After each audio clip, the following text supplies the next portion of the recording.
Now, let me tell you something about seeing people clearly. We spend so much time looking at others, judging them, forming opinions, deciding who they are and what they're worth. But most of what we see is costume and mask. We see the performance, the act, the carefully constructed image that people present to the world. And we mistake this for reality.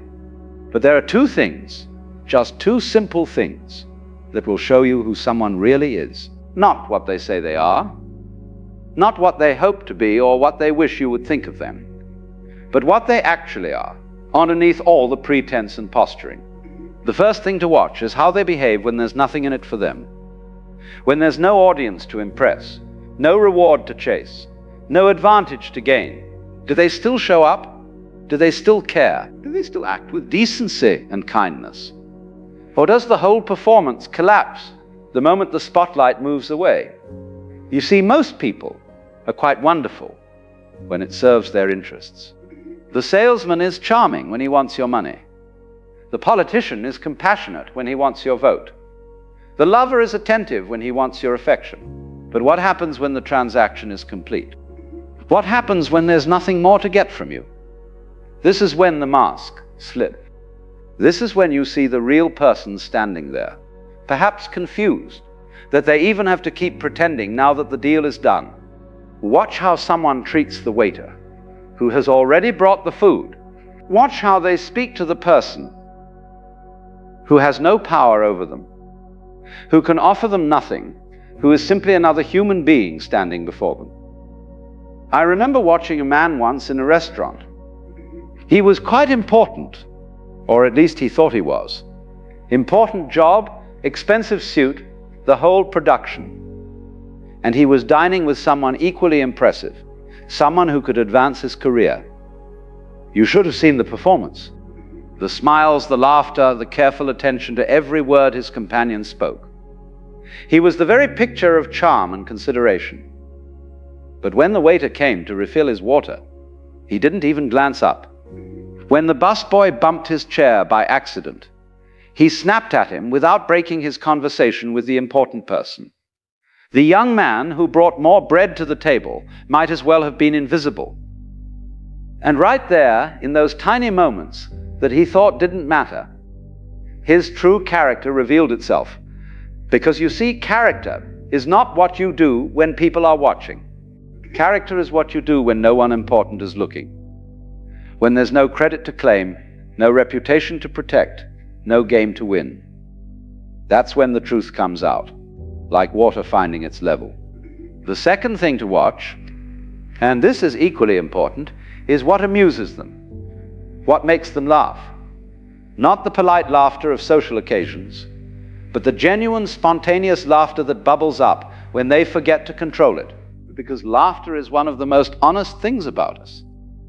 When someone laughs at cruelty, at the misfortune of others, at jokes that demean and diminish, you're seeing something real. They can say all the right things about compassion and kindness. They can speak beautifully about justice and fairness. But if they're giggling at someone else's pain, if they find humor in humiliation, if they're amused by meanness disguised as wit, then you know what's actually living in their heart. I once knew a woman who spoke constantly about her love of humanity, about her dedication to helping others, about her spiritual nature. She had all the right books on her shelf, all the right ideas in her head. But she would laugh, really laugh, when someone told stories about making others feel small. When someone described an embarrassing moment for another person, her eyes would light up. When gossip turned cruel, she leaned in closer. And there it was, the real person, showing herself in those unguarded moments of laughter. Because you can control your words, you can manage your image, you can present yourself as anything you wish to appear to be. But laughter is involuntary. It comes from somewhere deeper than the thinking mind, somewhere more honest than the performing self.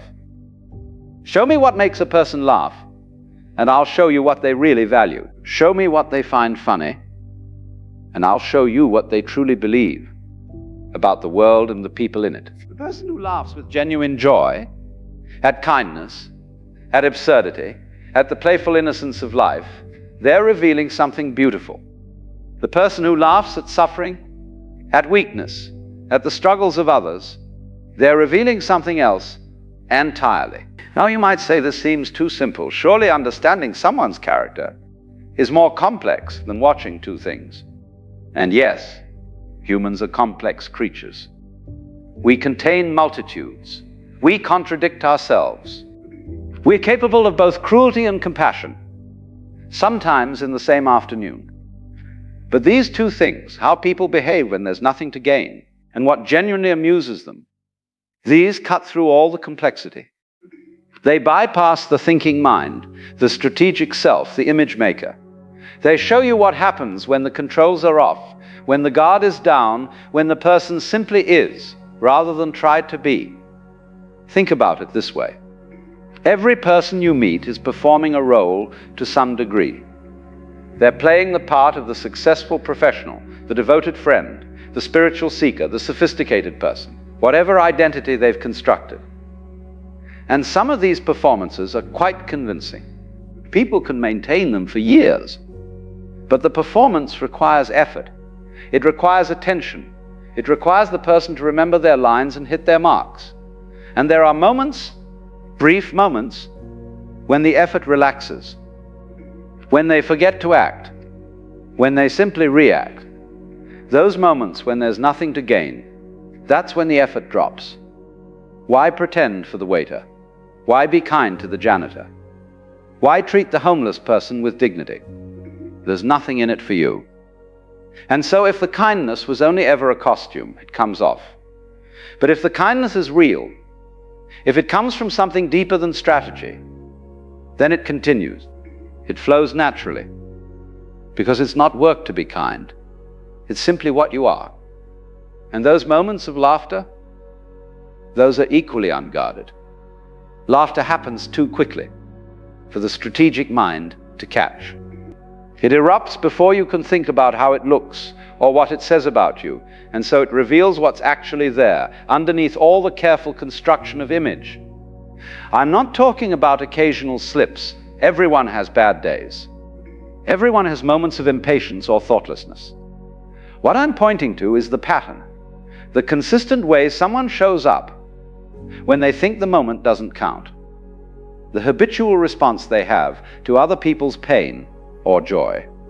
There was a teacher I knew once, years ago, who was famous for his wisdom and compassion. Students would travel great distances to learn from him. He spoke beautifully about love and understanding and the interconnectedness of all beings. And for a long time I was quite impressed by him. But then I started to notice small things. The way he would ignore the people who cooked his meals and cleaned his rooms. The way he would dismiss questions from students he considered less intelligent. The way he would laugh, a particular kind of sharp laughter, when someone made a mistake or appeared foolish. And gradually I realized that all his beautiful words were just words. The real man, the one who existed when there was no benefit to being the wise teacher, was someone else entirely. Someone impatient with anyone who couldn't serve his image.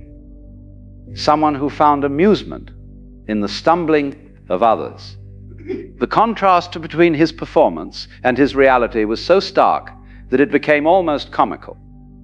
Here was a man teaching about compassion while treating the people right in front of him with casual indifference. Here was a man speaking about the illusion of the ego while carefully maintaining his own image as the enlightened master. And the saddest part was not his hypocrisy, though that was sad enough. The saddest part was that he seemed to genuinely believe his own performance. He thought the role he was playing was who he actually was.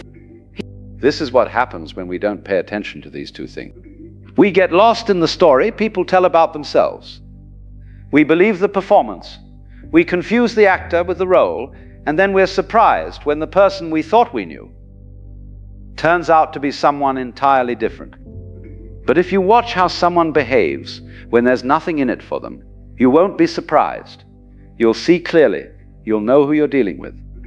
And if you notice what genuinely amuses them, what makes them laugh when they forget to control it, you'll understand what's actually living in their heart. Now here's something interesting.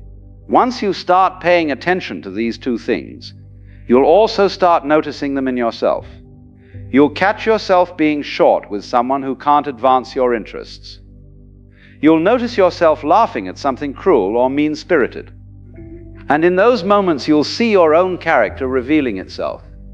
This is actually good news because you can't change what you don't see. As long as you're identified with your own performance, as long as you believe your carefully constructed image is who you really are, you're stuck. But when you start to see the gap between the role and the reality, between who you pretend to be and who you actually are, then something can shift. You might discover that you're kinder than you thought in some ways and less kind than you believed in others. You might find that what amuses you says something about your values that you hadn't quite admitted to yourself. This seeing, this honest looking at yourself without the filter of self-justification, is the beginning of real change. Because character is not fixed. It's not something you're born with and stuck with forever. Character is like a muscle. Every time you refuse to laugh at cruelty, even when everyone else is laughing, you're making a choice about who you want to be. But you have to see first. You have to be willing to look at how you actually behave, not how you think you behave or wish you behaved. You have to be willing to notice what actually makes you laugh, not what you think should make you laugh. And the same applies to understanding others. We can't see people clearly if we're only looking at their performance. We have to watch the small moments, the unguarded reactions, the times when they forget to manage their image. That's where the truth lives. So here's what I'm suggesting. For the next while, when you meet someone, notice how they treat people who can do nothing for them. Do they see the person cleaning the floor? Do they thank the person who holds the door? Do they speak kindly to the child who interrupts their important conversation? And notice what makes them laugh. Is their humor generous or mean? Do they find joy in life's absurdities or in other people's failures? Do they laugh with people or at them? You'll be amazed at what you discover. You'll see through so many performances. You'll understand people with a clarity that seemed impossible before. And perhaps most importantly, you'll start to see yourself more clearly too. The art of seeing character is really very simple. Don't listen to what people say. Listen to what makes them laugh when they forget to control themselves. Everything else is just theater, just costume and mask. But these two things, these will show you the truth every time. And once you can see clearly, you can choose clearly. Not based on their performance, but based on who they actually are when the curtain comes down and the audience goes home. This is not about judging others, this is about seeing clearly, about recognizing reality instead of believing in fantasies, about understanding that the most important thing about any person is not what they claim to be, but what they actually are in the small moments that they think don't count. Because those moments count more than anything else.